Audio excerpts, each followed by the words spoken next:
To perform a back sweep kick, follow these steps. 1. Start by double push palm. 2. Bending your knee and all the low, keeping your both hands on the floor. 3. Rotate your hips and torso towards the side where your back leg is located.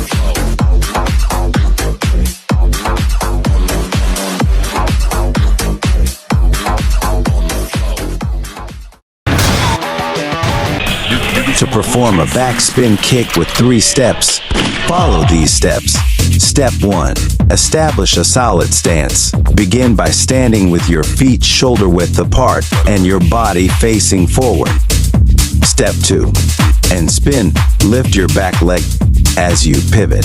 Rotate your body 180 degrees in the opposite direction. Step 3. Execute the kick. As you complete the spin, extend your kicking leg outward, aiming to strike your target with the heel or the ball of your foot.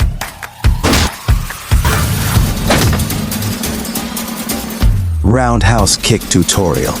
Start lift your leg from down to high, as well outside of your body, and then towards to inside, then land quick with power.